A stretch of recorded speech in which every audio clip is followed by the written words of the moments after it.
Quand on regarde comment fonctionne le monde, on pense naturellement à la manière dont on consomme, mais aussi à la manière dont les produits, les services sont designés. Et vous avez sans doute pas pu ignorer l'augmentation de l'utilisation de l'expression circulaire, économie circulaire. Et aujourd'hui, je discute avec Jules Coignard, qui est le cofondateur de Circule Air et qui est spécialisé sur cette économie circulaire.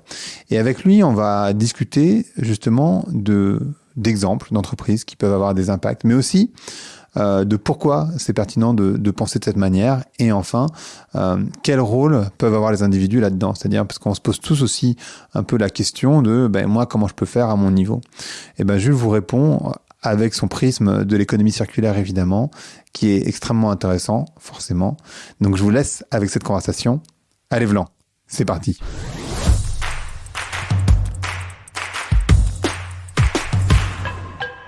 Bonjour à toutes et bonjour à tous. Bonjour, Jules. Bonjour, Greg. Il y a beaucoup de personnes qui se demandent comment avoir un impact, comment ils peuvent faire pour faire face au changement climatique, comment à leur niveau ils peuvent faire. Et puis, évidemment, on se pose la question aussi des entreprises. Et une des choses dont on parle beaucoup, c'est l'économie circulaire. Est-ce que tu peux nous expliquer rapidement ce que c'est que, enfin rapidement, pas nécessairement rapidement d'ailleurs, ce que c'est que l'économie circulaire? Très bien, mais écoute, je vais le faire et rapidement et pas rapidement. La première définition que je donnerai en une phrase, c'est l'utilisation intelligente des ressources naturelles pour vivre dans un monde sans déchets.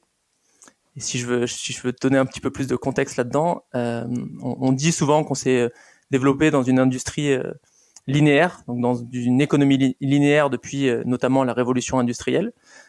Pourquoi ? Parce qu'on prend les ressources, on les transforme, on les utilise souvent un temps très court, puis on les jette.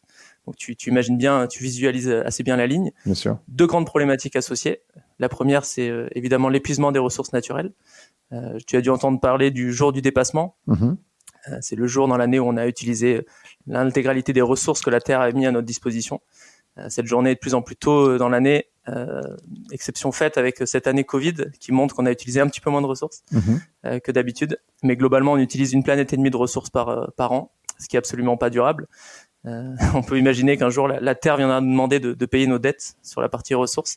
Et de l'autre côté, évidemment, tu as toute la production exponentielle de déchets, avec tous les impacts environnementaux, sociaux et économiques que ça peut représenter, puisque ça coûte de plus en plus cher de jeter.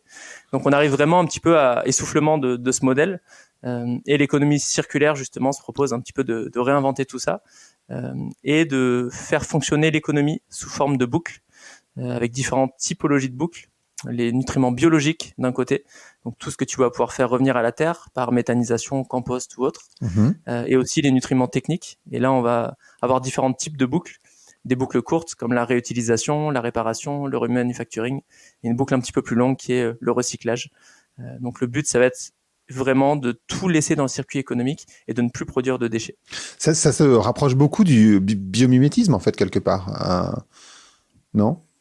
Alors c'est le biomimétisme, donc comment s'inspirer de la nature pour résoudre des challenges humains est je dirais un énorme contributeur de l'économie circulaire. Il y a beaucoup de parallèles qui peuvent en être faits. On avait passé d'ailleurs 3 jours avec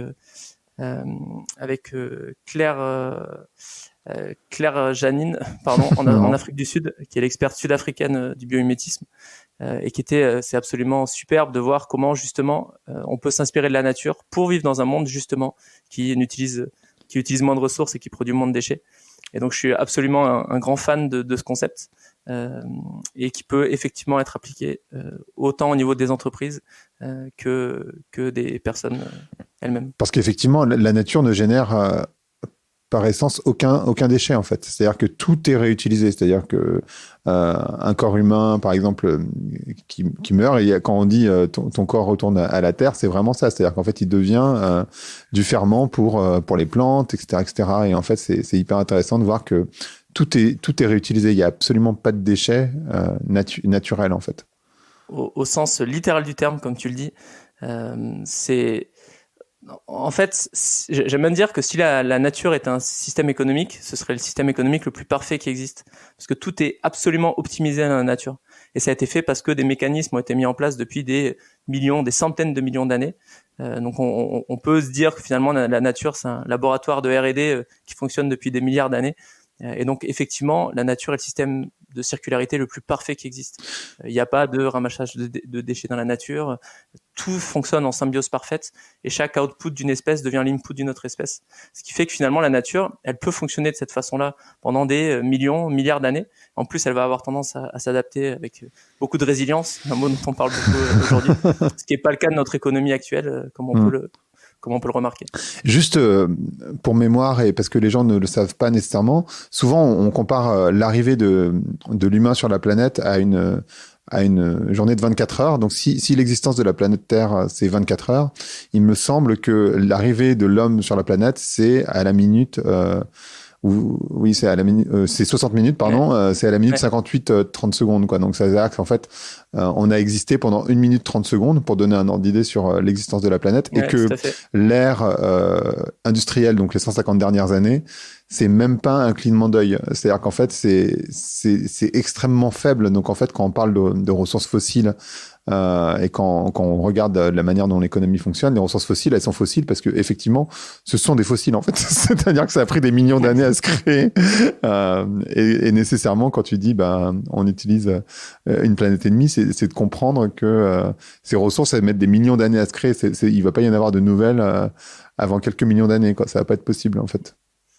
Ouais. C'est ça qui est fou, hein. C'est ce déséquilibre qu'on a pu créer en aussi peu de temps. C'est aussi je trouve, en tout cas personnellement, le fait de croire que justement on va pouvoir changer aussi les choses rapidement. De toute façon, on n'a plus trop le choix. Et tu parlais des ressources, hein, y a beaucoup d'études qui sortent. Alors, les dates sont assez controversées, mais on peut imaginer qu'il y aura plus d'or d'ici une dizaine d'années, plus de cuivre d'ici 30 ans, plus de fer d'ici 50 ans. Enfin, c'est vraiment se dire, même si c'est un petit peu décalé, même si on trouve d'autres réserves, c'est se dire que finalement on est en train de vivre l'épuisement des ressources naturelles et qu'on va avoir un besoin fondamental de s'adapter à ça.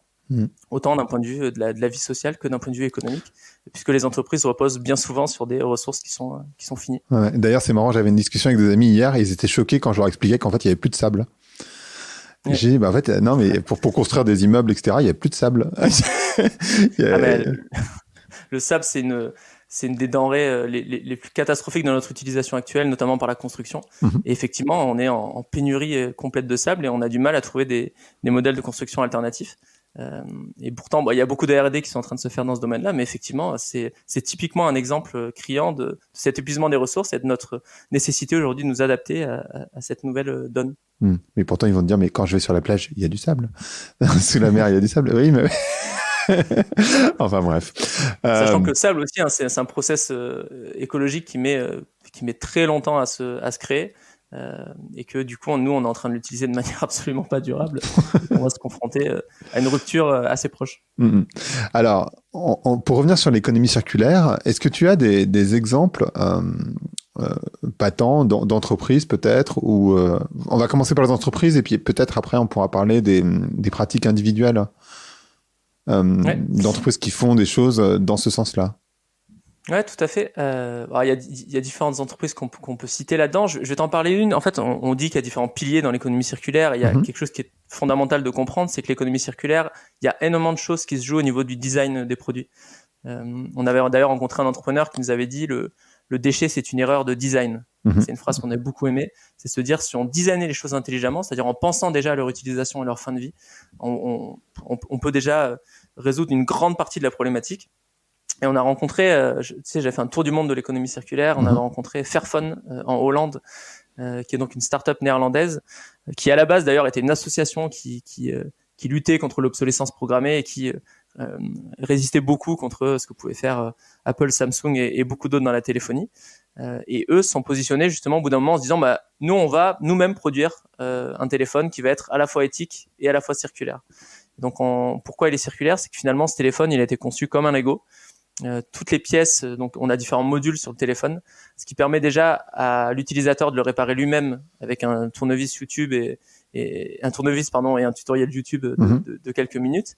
Et ce qui fait aussi que quand le téléphone va être updaté, donc ils ont sorti le nouveau module d'appareil photo, de changer le téléphone lui-même, on peut soit évidemment garder son appareil photo parce qu'on en est content, soit si vraiment on a des besoins professionnels ou autres d'évoluer, on peut racheter uniquement le module de caméra, ce qui réduit de 95% l'impact versus changer son téléphone. Donc ce qui va avoir comme impact l'allongement de la durée de vie du produit. Et en fait, c'est marrant quand tu dis ça, on se dit mais effectivement pourquoi tous les constructeurs font pas ça en fait, parce que c'est tellement logique que ça semble évident en fait. C'est le plus tu creuses le sujet, je trouve, en tout cas de l'économie circulaire, le plus souvent c'est la question qui revient en fait. Pourquoi tout le monde ne fait pas ça? Alors du coup, si on rentre là-dedans, je pense qu'il y a différentes raisons à ça. Il y a différents freins qui existent sur la mise en place de l'économie circulaire, et c'est un peu la même chose sur le biomimétisme. Je pense que le premier frein qui existe, c'est le frein au niveau des mentalités. C'est-à-dire que tu vas te confronter à des êtres humains qui ont fonctionné sur un certain type pendant des années, on va dire pendant même 150, 200 années depuis la révolution industrielle. Donc c'est très compliqué de faire évoluer les mentalités et changer la manière de faire les choses. La deuxième aussi, ça va être et ça je pense c'est un gros problème au niveau de l'entreprise, c'est la vision court terme versus la vision moyen-long terme. Et là, tu vas te confronter à des problématiques et des mécanismes d'entreprise, notamment d'actionnariat parfois, où on va avoir des besoins et des objectifs de rentabilité très court terme, alors que parfois l'économie circulaire va te permettre d'obtenir de la rentabilité plutôt sur moyen-long terme. Et donc tu vas avoir besoin vraiment d'avoir des leaders qui vont avoir une vraie vision et qui vont permettre à l'entreprise d'évoluer. Tu as Interface, je ne sais pas si tu connais, qui est une entreprise américaine de moquettes, qui a été fondée par Ray Anderson aux États-Unis. Et en fait, qui a fonctionné pendant très longtemps sur un modèle classique linéaire. Donc la moquette, tu parles de pétrole, pétrochimie, et tu fais de la moquette qui en fin de vie est enterrée ou brûlée. Et dans les années 90, il a eu une vraie révélation sur l'environnement, sur l'économie circulaire, notamment en lisant les livres The Ecology of Commerce de Paul Hawken, qui montraient déjà comment un petit peu on pouvait réconcilier l'écologie et le business. Et Ray Anderson, en 94, il fait une déclaration devant tous ses actionnaires et il dit: aujourd'hui, je suis pas là pour vous parler de l'entreprise, je suis là pour vous parler de la planète et elle va mal. Il explique tout son plan pour arriver à être neutre en carbone en 2020. Donc, il fait vraiment un plan d'entreprise super ambitieux sur 25 ans et qui passe par l'éco-design de la moquette, l'utilisation de biomatériaux et énormément de choses qui vont être mises en place sur les 25 années. Et qui montre qu'aujourd'hui, Interface, c'est 1 milliard de chiffre d'affaires, c'est leader mondial de la moquette en B2B, et qui te montre que justement, si tu as la chance d'avoir un leader qui a cette vision-là, et qui te permet de mettre ça en place dans l'entreprise, tu peux devenir un leader économique, au même titre qu'avoir un impact environnemental positif. Bon, déjà, je suis content que tu prennes pas comme exemple Patagonia et Veja. qui sont deux entreprises que j'aime bien. Ah, mais moi aussi, j'adore. Simplement, c'est toujours un peu compliqué parce que t'es toujours les mêmes histoires, en fait. Donc, ouais, tout à fait. Mais effectivement, et ce que tu dis, ça me semble très vrai. Moi, j'ai tendance à dire, il faut qu'on ait des leaders et pas des gestionnaire. Souvent, un gestionnaire, il fait en sorte de gérer la boîte comme il peut. Donc, il continue sur une certaine lancée. Et puis, il y a les leaders qu'on retrouve plutôt dans les petites structures et moins dans les grosses boîtes ou dans les startups potentiellement, et qui prennent des risques en fait. Et ça, c'est vraiment ce dont on a besoin. Enfin, je sais pas si c'est une prise de risque en réalité, mais c'est au moins prendre des décisions fortes. En anglais, on dirait bold. C'est vraiment de ça qu'il s'agit, quoi.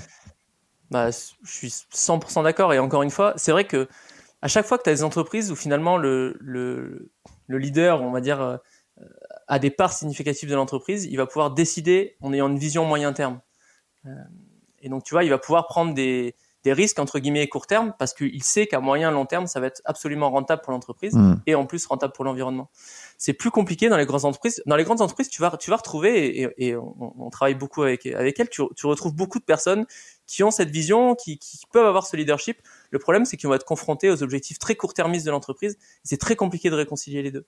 Et je pense qu'aujourd'hui, d'ailleurs, les grands groupes, s'ils n'arrivent pas à se réinventer, s'ils n'arrivent pas à avoir cette vision-là suffisante et avoir trop une vision court terme, il y a des grands risques qui disparaissent dans les 10, 15, 20 années qui arrivent. Est-ce que, donc on a parlé là de Fairphone et de cette entreprise de moquette dont j'ai oublié le nom, pardon. Interface. Est-ce que tu as d'autres exemples qui peuvent être parlants pour les gens? Parce qu'en fait, quand tu parlais de design, moi je suis aussi extrêmement d'accord avec ça. Je trouve que on reproche beaucoup aux consommateurs leur impact. alors qu'en fait, ils sont d'abord, incapables de le mesurer, et de deux, ils utilisent les produits qu'on leur a donnés comme ils le peuvent. C'est-à-dire que, par exemple, pour reprendre l'exemple du téléphone, si tu prends un téléphone où tu ne peux pas remplacer la batterie, en fait, une fois que la batterie elle est morte, en vrai, ce qui va se passer, c'est que tu vas changer de téléphone. Alors, il y a un aspect plaisir dans le fait de changer de téléphone. Tu vois, ça génère un petit peu, j'imagine, de bonheur, en tout cas dans ton cerveau.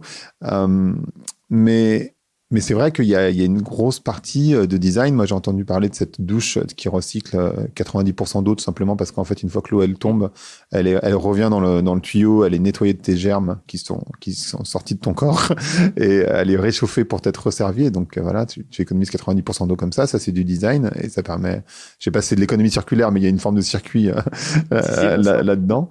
Est-ce que tu as d'autres exemples qui peuvent être intéressants pour comprendre justement et pour permettre aux personnes de se projeter en disant ah mais oui en fait voilà les genres de produits que je devrais consommer ou en tout cas l'attention que je devrais porter quand j'achète un produit finalement.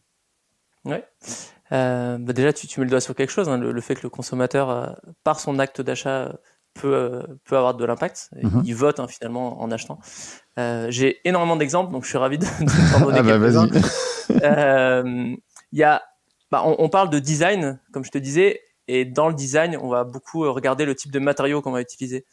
Il y a aujourd'hui énormément de nouveaux matériaux qui sont en train de sortir pour justement de sortir du tout plastique qui est arrivé dans les années, on va dire 80, et notamment du plastique à usage unique qui est une vraie problématique aujourd'hui. Pour donner peut-être deux exemples de nouveaux matériaux, il y en a un, c'est Ecovative, c'est une startup new-yorkaise qui a créé un matériau à base de champignons. C'est-à-dire que tout simplement, ton champignon va pousser sur du déchet organique, il pousse dans un moule, il va prendre la taille du moule, il l'enlève, il le met très rapidement à réchauffer juste pour arrêter la croissance du champignon. Et ensuite, tu vas avoir, donc, je sais pas si tu imagines un petit peu l'objet, mais ça aura pris la taille du moule, donc tu peux lui donner la forme que tu veux. Et ça va venir remplacer du polystyrène expansé, par exemple, si on parle de packaging. Tu as des grandes entreprises américaines qui l'utilisent pour comme packaging de leurs ordinateurs, par exemple. Ça peut avoir énormément d'impact. Peu à peu, ils sont en train de regarder maintenant pour évoluer vers la construction. Mais le gros avantage de ce packaging, c'est que déjà, il capte du carbone quand il pousse, ce qui est complètement différent d'autres types de matériaux qu'on va pouvoir utiliser. Donc, il va capter du carbone, il va être carbone positive. Et ensuite, la fin de vie de ce packaging aussi, c'est qu'il est absolument compostable. Tu vas pouvoir le mettre dans un compost, pour le coup dans un home compost en plus. Je pourrais te faire la distinction très rapidement. Ouais. Il va pouvoir revenir à la terre. Je vais te parler d'un autre exemple, pareil toujours aux États-Unis, qui est New Light Technology, qui est un peu la success story à l'américaine, deux anciens de Princeton dans leur garage, qui font plein d'expérimentations pendant 10 ans et qui arrivent ensuite à un nouveau process industriel qui permet de transformer le carbone et le méthane en ce qu'ils appellent le air carbone, donc un nouveau matériau.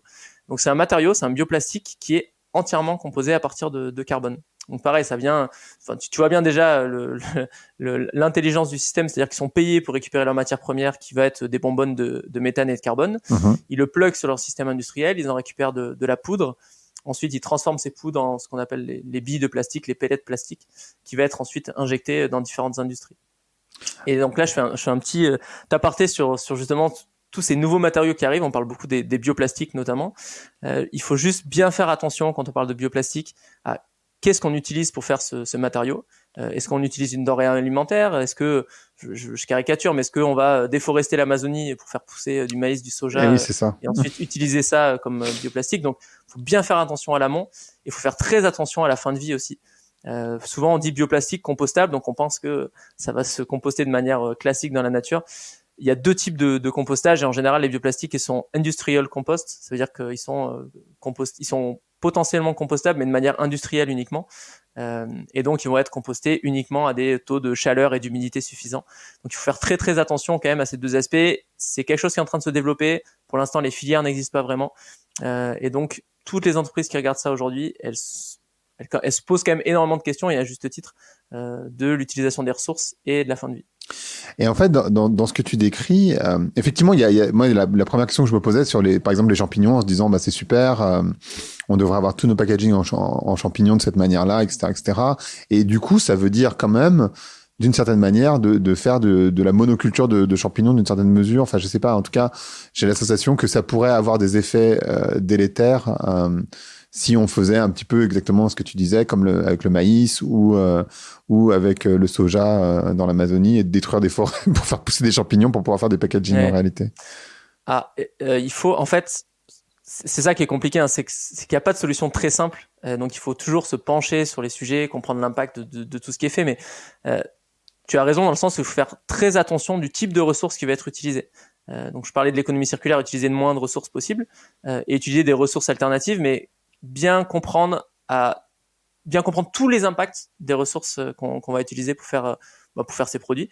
Donc l'avantage du champignon, c'est que a priori, on peut en faire pousser en abondance, on peut en faire pousser dans des zones fermées qui vont pas avoir d'impact sur la biodiversité.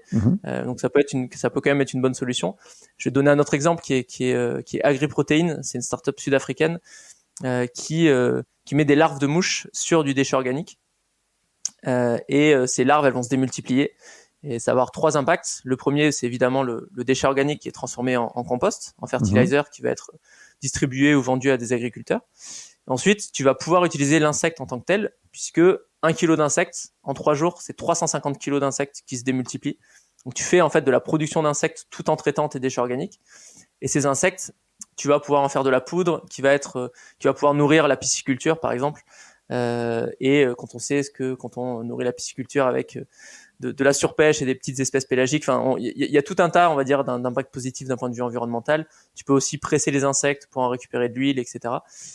Et donc, tu vas pouvoir, à partir d'un déchet, créer de multiples produits et créer de multiples impacts positifs. Mais encore une fois, il faut toujours se poser la question, effectivement, du cadre et de l'impact. Et c'est un réflexe systématique qu'on a besoin d'avoir quand on veut faire de l'économie circulaire. Et je te fais un clin d'œil, mais cette poudre d'insectes, en fait, c'est aussi les protéines que les humains vont manger bientôt. Hein. C'est-à-dire que Alors, on en parle beaucoup. Hein. Ouais, tout à fait. Je pense parce qu'en fait, il y a la production, la production de viande, parce qu'il n'y a pas d'autres mots pour expliquer ce que l'on fait actuellement. Ça va nécessairement avoir des impacts. Hyper fort sur... Ça en a d'énormes. C'est ça. En termes de contribution de CO2, d'utilisation d'eau. Ça effectivement, on sait qu'on a une alimentation qui est trop forte en viande, notamment en viande rouge, et on sait que malheureusement, ce système en tout cas a d'énormes impacts et de multiples impacts sur l'environnement et qu'on a besoin de changer son alimentation. Et effectivement, les insectes, c'est un sujet qui revient beaucoup. Alors, il y a des sujets légaux associés, mais on commence à nourrir nos chiens, par exemple, avec des insectes. Il y a une startup française qui fait ça. On commence à se diversifier vers ce type d'alimentation. Pour avoir vécu au Mexique, d'ailleurs, on mange des sauterelles et c'est pas si mauvais.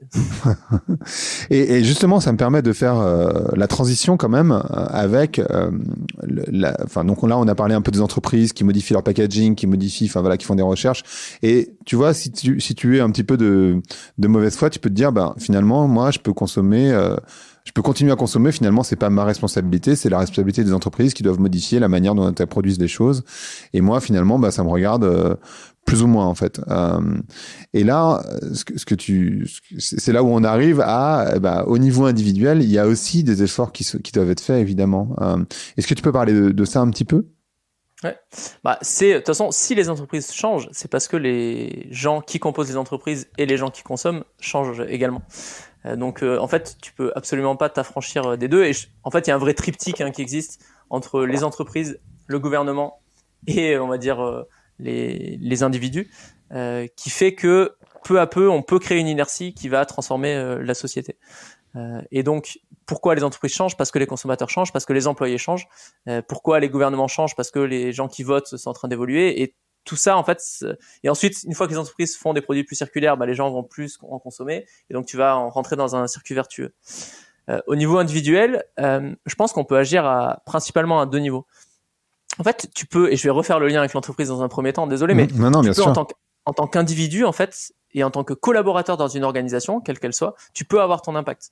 C'est-à-dire par la façon dont tu vas agir, que ce soit dans ton entreprise, au sein d'une collectivité, à l'école, de la façon dont tu vas instruire, à tous les niveaux, en fait, quelle que soit ton activité, tu vas pouvoir avoir, en tout cas, tu peux te poser la question de la façon dont tu fais ton métier et comment tu peux la faire évoluer positivement.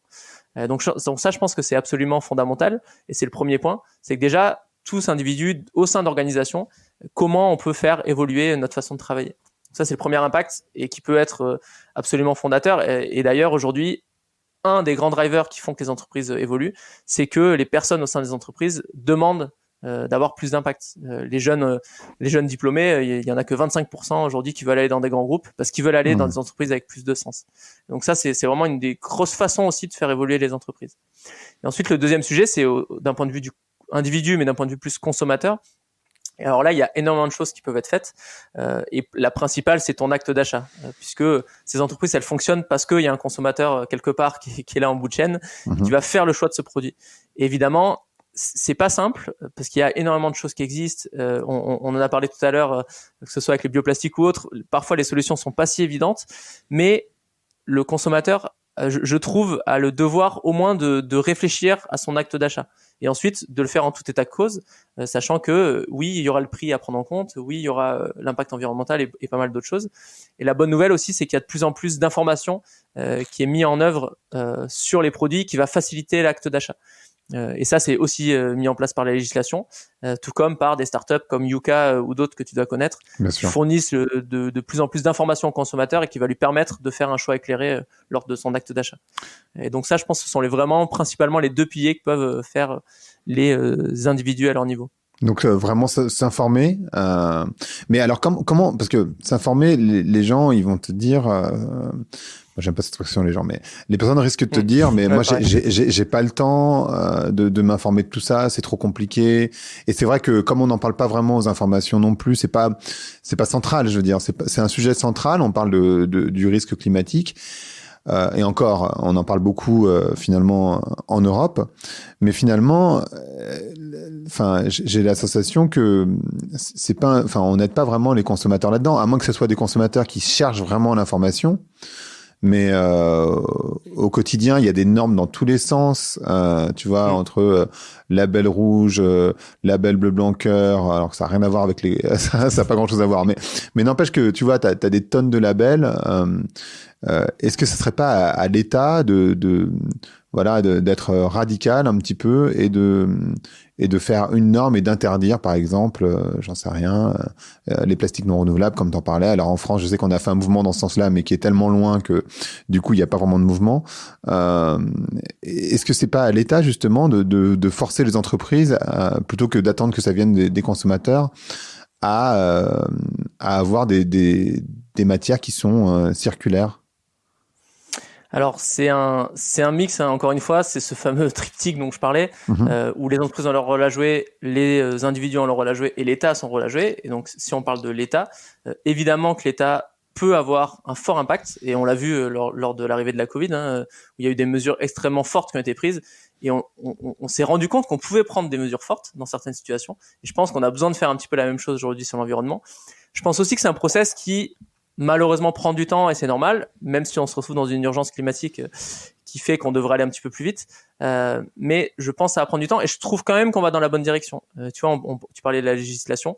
Alors effectivement, il y a certains objectifs qui sont à 2040, d'interdiction de plastique à usage unique et d'autres, et autres. Mais il y a quand même des mesures qui ont été prises.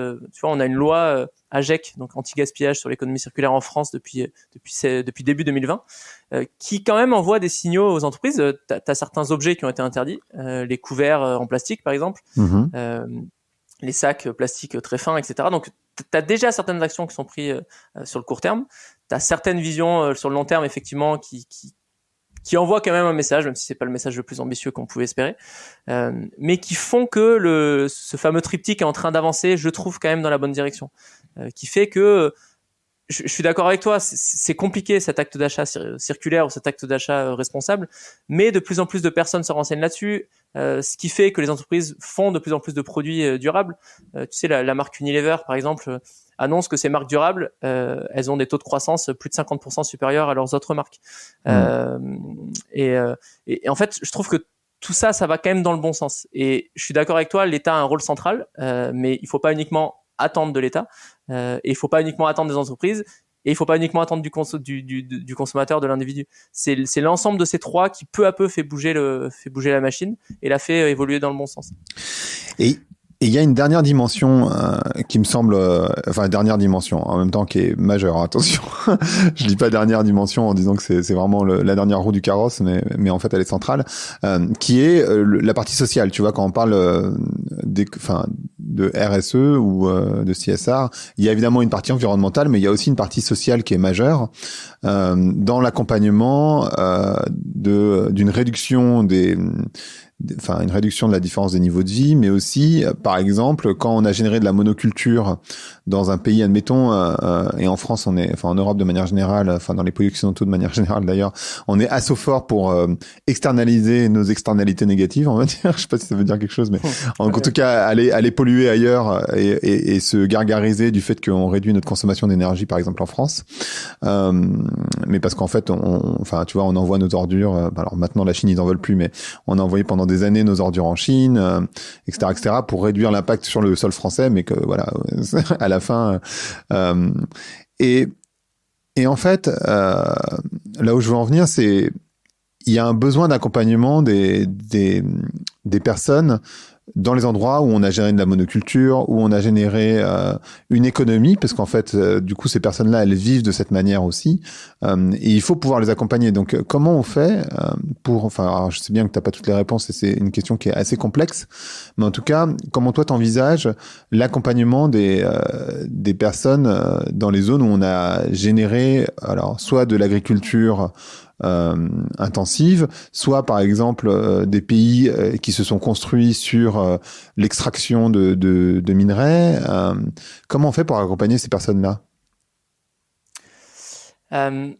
Alors déjà, j'aimerais juste rebondir sur quelque chose que tu as dit, ouais. qui est tous ces pays émergents, en fait, ils ont une formidable opportunité d'aller beaucoup plus rapidement que les pays dits développés sur de l'économie circulaire. On le voit en Afrique d'ailleurs. Ils n'ont pas encore bâti cette industrie. Comment, excuse-moi ? Je dis pardon, je t'ai coupé, mais je dis on le voit sur le continent africain d'ailleurs. Ils sont même exemplaires pour nous, je pense, de ce côté-là. À beaucoup de niveaux, en tout cas. Et il y a un lien entre le social et l'environnemental qui est beaucoup plus fort dans ces pays-là, et c'est vraiment intéressant que tu le mentionnes. Donc, ils ont en fait sa capacité de faire ce qu'on appelle le leapfrog. Tu sais, nous on a fait, je sais pas, Minitel, téléphone fixe. Tu vois, on a eu plusieurs étapes avant d'arriver sur le téléphone portable avec Internet. Eux, ils sont allés directement sur le téléphone mobile. C'est ça qu'on appelle le leapfrog. C'est ça. Ouais, exactement. Et sur l'économie circulaire, je pense qu'ils ont l'opportunité de faire la même chose. Ils ont pour l'instant, tu prends les pays émergents, tu prends l'Afrique par exemple, il y a que l'Afrique du Sud qui utilise plus d'une planète de ressources par an. Tous les autres pays, ils sont inférieurs.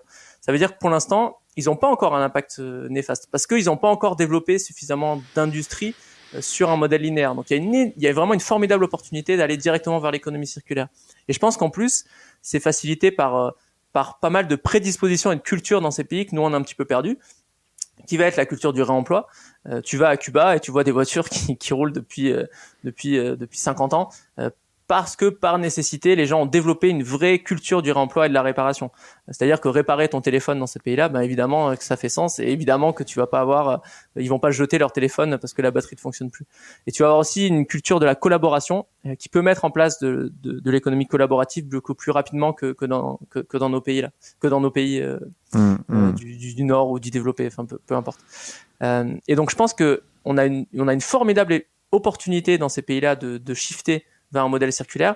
Le problème, c'est qu'on a besoin de changer, et je pense que c'est fondamental, ce qu'est la réussite, entre guillemets. Parce que si la réussite, c'est avoir, je veux pas schématiser, mais c'est avoir un gros 4x4, etc., etc. Enfin, je caricature, mais si on garde ça comme modèle de réussite et comme point de mire, en fait. Comme point d'arrivée, effectivement, ça va être compliqué parce qu'ils vont tendre vers ce mode de développement. Si on arrive à changer par la culture, par l'information, par énormément de moyens, ce qui est justement ce point d'arrivée, on a de formidables opportunités dans ces pays-là d'aller plus rapidement vers ces nouveaux systèmes.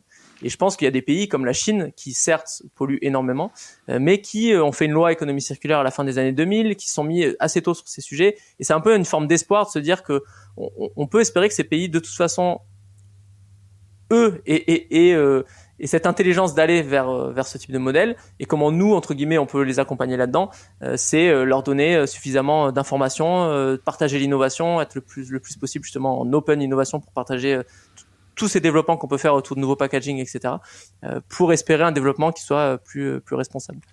Le dernier point que je veux dire, c'est très important ce que tu as dit, c'est comment tu lis finalement le social et l'environnement. Mais dans ces pays, c'est fondamental. En fait, tous les projets qu'on a vus qui sont circulaires et environnementaux, ils ont une grosse dimension sociale. Parce que si tu vas je sais pas, si tu vas en Inde et tu dis tiens, ne jetez plus ici, jetez ici parce que ça a un mauvais impact sur l'environnement, et je sais pas, si tu jettes là-dedans, ce sera pas recyclé. Je dis n'importe quoi. En plus, ce qui est pas vrai, parce que tu vas avoir quand même des collecteurs, mais peu importe. Donc, si vraiment tu t'appuies uniquement sur la dimension environnementale, bah, évidemment, des gens qui ont pas assez, qui savent pas comment se nourrir, se vêtir ou autre, ils vont pas faire cet acte-là. En revanche, si tu arrives à lier ton acte environnemental de tri, par exemple, avec un acte social, tu pourras charger ton téléphone, tu pourras avoir accès à l'éducation ou autre. Là, tu vas pouvoir réussir à créer une boucle vertueuse. Donc, tu as vraiment besoin d'allier le social et l'environnemental, et c'est vraiment ce qui est en train de faire dans ces pays, et c'est aussi, je pense, quelque chose dont on peut s'inspirer.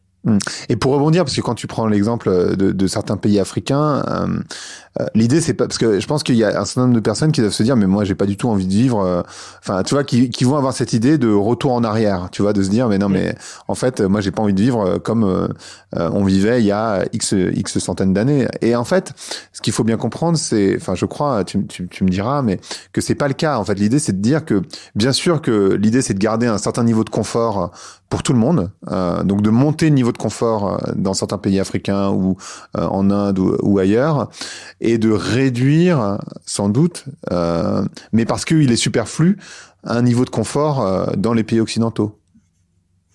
Ouais, alors je sais même pas si c'est finalement réduire un niveau de confort. En fait, en tout cas, c'est fonctionner différemment. Et tout à l'heure, tu évoquais le bonheur et le bonheur qu'on peut avoir d'acheter un nouveau téléphone. Alors, je pense que tu as d'autres invités qui seront peut-être plus spécialistes sur des sujets philosophiques comme ça, mais est-ce que c'est du vrai bonheur moyen long terme que d'avoir un nouveau téléphone, ou est-ce que tu génères pas un bonheur très court terme et ensuite peu importe? Est-ce que le bonheur, tu vas pas plutôt le trouver dans les relations sociales, dans le fait de progresser sur certains sujets, et énormément d'autres thématiques. Donc oui, je pense qu'on a besoin de réinventer la façon dans laquelle on vit et la façon dans laquelle on consomme. Je pense pas forcément que ce soit forcément une réduction du confort entre guillemets. C'est juste une autre manière d'aborder les choses, et justement, je pense d'aller plus rapidement vers du bonheur. Dans certains pays émergents, et même d'ailleurs dans nos économies, il y a effectivement une partie de la population qui a besoin d'arriver à un niveau de confort suffisant, de nourriture, d'éducation, de vêtements, d'habitat et autres. En fait, je disais ça, c'était un petit peu de manière provocative, évidemment, parce que moi, la manière dont j'envisage, c'est de dire que il y a deux choses, il y a le bien vivre et le bien-être, et sans doute que il y a toute une partie de bien vivre qui va effectivement se réduire, mais qui est complètement superfétatoire, donc en fait qui est pas du tout nécessaire. Donc en fait je pense que les gens ne s'en rendraient même pas compte en fait dans leur quotidien. Tu vois, ils prendraient du plaisir. Enfin moi j'en suis convaincu que tu prends du plaisir et que tu regagnes de la confiance en toi quand tu répares, quand tu fais des choses avec tes mains. Et par contre t'améliores de manière monumentale ton bien-être. Et la confiance en soi, je la place dans le bien-être évidemment, et évidemment le bien-être de toute la population au niveau mondial. Et c'est vraiment, pour moi, là où on doit en venir finalement. Écoute, je suis absolument d'accord avec ce que tu as dit, et je t'avoue que là, pour le coup, j'ai pas grand-chose à ajouter. Non, mais voilà, c'était juste. Ouais. Ce podcast s'appelle Vlan, donc je voudrais savoir à quoi tu veux ouvrir et où claquer la porte. Écoute, j'ai envie évidemment, et donc ça je vais répondre de manière très bateau, sur claquer la porte à l'économie linéaire. Je pense qu'on a un besoin fondamental de réinventer notre économie, et donc on a besoin de toute façon d'arrêter cette utilisation intensive de ressources non renouvelables et cette production exponentielle de déchets avec tous les impacts que ça peut avoir. Et j'ai vraiment envie d'ouvrir la porte sur un sujet en particulier, qui est le niveau d'information et même, je dirais, l'éducation. Je suis persuadé que si, dès le plus jeune âge, on est éduqué et sensibilisé à ces sujets environnementaux et d'économie circulaire, on va de toute façon baigner dans un environnement un petit peu différent et avoir des modes de pensée alternatifs qui vont faire qu'on va pouvoir se développer de manière intelligente. Et de toute façon, on l'a dit, la nature a réussi à créer un système qui ne produisait pas de déchets. Et moi, c'est vraiment le message d'optimisme que j'ai envie de faire passer, c'est je suis convaincu qu'on est capable, nous êtres humains, nous organisations, de créer une société, une économie qui fonctionne de la même façon. On a besoin de regarder ce que fait la nature, on a besoin de s'en inspirer. Et je pense qu'on a assez d'intelligence pour créer un système qui utilise intelligemment les ressources, qui ne crée pas le déchet, tout simplement comme la nature peut le faire. C'est vraiment le message que j'aimerais passer et l'ouverture que j'ai envie de donner. On part de l'éducation pour arriver à ce nouveau système qui nous permettra, je pense, de mieux vivre, d'être plus heureux et de pouvoir continuer à vivre pendant des millions d'années comme peut faire la nature. Super. Merci beaucoup, Jules. Merci, Grégory. Merci d'avoir écouté Vlan. Si vous avez aimé l'émission, n'hésitez pas à mettre des étoiles sur vos plateformes de podcast préférées. Vous pouvez aussi partager l'épisode sur vos réseaux sociaux, Instagram Stories, Facebook, LinkedIn, où vous voulez. Je suis Grégory Pouy. Vous pouvez me retrouver sur l'intégralité des plateformes sous le nom Greg from Paris. Si vous avez des idées pour des invités, si vous avez des commentaires, n'hésitez surtout pas à m'envoyer un message. Allez, merci et à bientôt.